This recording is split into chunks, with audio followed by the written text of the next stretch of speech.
कैथल में दशहरे के दिन एक बड़ा हादसा सामने आया है, जहां मंडी नहर में ऑल्टो कार डूबने से एक ही खानदान के 8 अफराद की मौत वाक़ई हो गई। ये वाक़या सुबह 10 बजे के करीब पेश आया। यह खानदान गुरु रविदास मंदिर में पूजा करने जा रहा था। मरने वालों की तादाद 8 है, जिनमें से 7 की नाशें मिल चुकी हैं। 15 साल लड़की की नाश ताहाल नहीं मिली, जिसके बारे में कहा जा रहा है कि वो नहर में ही है। गाड़ी चलाने वाला ड्राइवर बच गया और जो कंडली अस्पताल में जेर इलाज है। अहले खाना ने बताया कि एक ही खानदान के 9 अफराद सुबह कैथल के गाँव गहना में वाक़े गुरु रविदास मंदिर में माथा टेकने जा रहे थे, जो सुबह तकरीबन 8:30 पर घर से निकले थे। जिले नलगुंडा के चिटियाला के करीब नेशनल हाईवे 65 पर सीमेंट के थैले ले जाने वाली एक तेज रफ्तार लारी एक डिवाइडर से टकरा गई, जिसके नतीजे में डीजल टैंक फट पड़ा और लारी मुकम्मल तौर पर जल गई। लॉरी ड्राइवर ने छलांग लगाकर अपनी जान बचाई। वाकई में कोई जानी नुकसान नहीं हुआ। हैदराबाद विजयवाड़ा हाईवे पर जबरदस्त आग लगने की वजह से ट्रैफिक कुछ देर के लिए ठप हो गई। फायर सेफ्टी के अमले ने मौके पर पहुंचकर आग पर काबू पा लिया। लारी कोडार से सीमेंट के थैलों से लदे मालमपेट जा रही थी।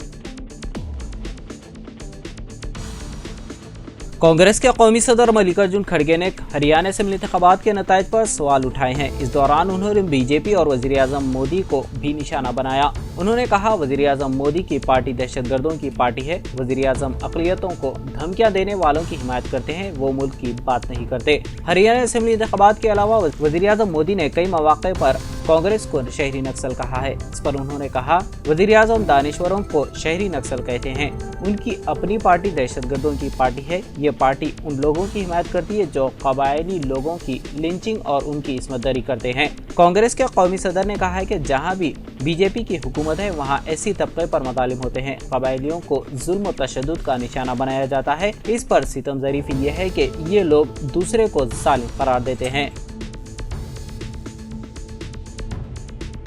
ऑल इंडिया मजलिस इत्तेहादुल मुस्लिमीन के सदर असदुद्दीन ओवैसी ने कहा है कि सेक्युलर पार्टियां इंतखाबात में बीजेपी मुखालिफ वोटों की तकसीम का उन पर इल्जाम लगाती थी, लेकिन हरियाणा में कांग्रेस कैसे हार गई। हालांकि AIMIM ने उम्मीदवार खड़े नहीं किए थे। कांग्रेस के हवाले से उन्होंने कहा कि पुरानी पार्टी को बीजेपी को शिकस्त देने के लिए सबको साथ लेकर चलना होगा। बीजेपी ने हरियाणा कैसे जीता? मैं वहाँ नहीं था, वरना वो कहते बी टीम, वो वहीं हार गए। अब आप मुझे बताएं, वो किसकी वजह से हारे? उन्होंने तेलंगाना के वकाराबाद में एक जलसे आम से खिताब करते हुए कहा, मैं पुरानी पार्टी को बताना चाहूँगा, समझो मैं क्या कह रहा हूँ। मोदी को शिकस्त देने के लिए आपको सबको साथ लेकर चलना होगा। आप अकेले कुछ नहीं कर पाएंगे।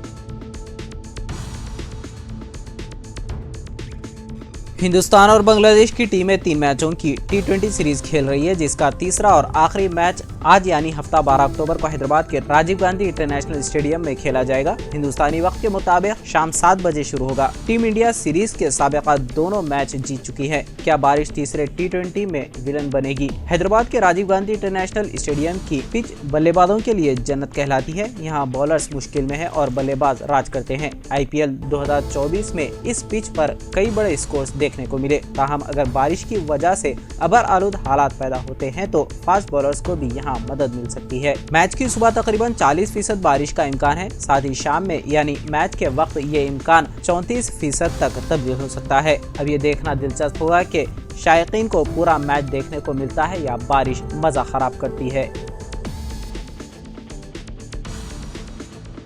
हैदराबाद में दुर्गा की मूर्ति को नुकसान पहुंचाने वाले शख्स को पुलिस ने गिरफ्तार कर लिया। वादे रहे के नामपली नुमाइश ग्राउंड में बिठाई गई दुर्गा की मूर्ति को नुकसान पहुंचा गया था, जिसके बाद से अफवाहों का बाजार गर्म हो गया था। सेंट्रल जोन पुलिस ने फौरी हरकत में आते हुए कई टीमें तश्कील दी और अंदरून चंद घंटे मुलजिम को फिलखाना इलाके से गिरफ्तार कर लिया। मुलजिम की शिनाख्त कृष्णैया गौड़ के तौर पर की गई और वो नागर कर्नूल का रहने वाला बताया गया है। पुलिस के मुताबिक मुलजिम का ज़हनी तवाज़ुन ठीक नहीं है। वो कल रात नामपली नुमाइश ग्राउंड में दाखिल हो गया था और रात वहीं रह गया। सुबह की अवलिन सातों में उसे भूख लग रही थी और वो खाना तलाश करते हुए दुर्गा की मूर्ति के पंडाल के पास पहुंचा, जहां उसने पूजा के सामान वगैरह को नुकसान पहुंचाया और मूर्ति को भी नुकसान पहुंचाया। सीसीटीवी फुटेज की मदद से मुलजिम की शिनाख्त करते हुए उसे गिरफ्तार कर लिया गया। पुलिस ने सोशल मीडिया पर फैलाई जा रही अफवाहों को तरदीद की कि यह फिरकावाराना नौयत का वाकया है। पुलिस ने इस मामले में जहां मुलजिम के खिलाफ मुकदमा दर्ज किया है, वहीं ऑर्गेनाइजर के खिलाफ केस दर्ज किया गया है, क्योंकि जिस वक्त ये वाकया पेश आया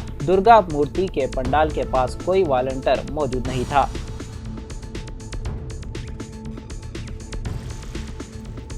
तमिलनाडु के चेन्नई से तकरीबन 46 किलोमीटर दूर कावाराई पेटाई के करीब एक तेज रफ्तार एक्सप्रेस ट्रेन स्टेशनरी मालगाड़ी से टकरा गई। ये हादसा जुमा की रात पेश आया। Train number 12578 Mysore Darbhanga express कारवाई पेटाई में मालगाड़ी से टकरा गई, जिसके नतीजे में 19 मुसाफिर जख्मी हो गए। चेन्नई गुड्डूर सेक्शन में इस हादसे के बाद कम से कम 13 बोगियां पटरी से उतर गई। अब तक किसी जानी नुकसान की इत्तला नहीं मिली है। राहत कार्य का काम जारी है। इसराइली मिलिट्री फोर्सेस ने कहा है कि लबनान की शिया तहरीक हिजबुल्लाह ने गुज़िश्ता रोज़ इसराइल पर तकरीबन 230 गोले दागे। IDF ने एक बयान में कहा कि जुमा 11 अक्टूबर को 11 बजे रात हिजबुल्लाह शिद्दत पसंद तंजीम की तरफ से फायर किए गए तकरीबन 230 गोले लबनान से इसराइल में दाखिल हुए हैं। इसराइल 1 अक्टूबर से जनूबी लबनान में हिजबुल्लाह के जंगजुओं के खिलाफ ज़मीनी और फ़िज़ाई हमले कर रहा है। नुकसानात के बावजूद हिजबुल्लाह ज़मीनी सतह पर इसराइली फौजियों का मुकाबला कर रहा है और सरहद पार रॉकेट फायर कर रहा है। इसराइल का कहना है कि इसका बुनियादी मकसद शुमाल में गोलाबारी से नकल मकानी कर चुके 60,000 रिहायशियों की वापसी के लिए हालात पैदा करना है। रियासती वजीर ट्रांसपोर्ट पूनम प्रभाकर ने विजयदशमी के मौके पर हुस्नाबाद के लोगों से ट्रैफिक कवानीन का अहद लिया। अपने दिफा का अहद इस बात को यकीनी बनाने के लिए कि हर कोई ट्रैफिक कवानीन की पाबंदी करे, शराब नोशी के ज़ेरे असर गाड़ी न चलाए और अपनी जानों की हिफाजत करे ताकि दूसरों को खतरा न हो।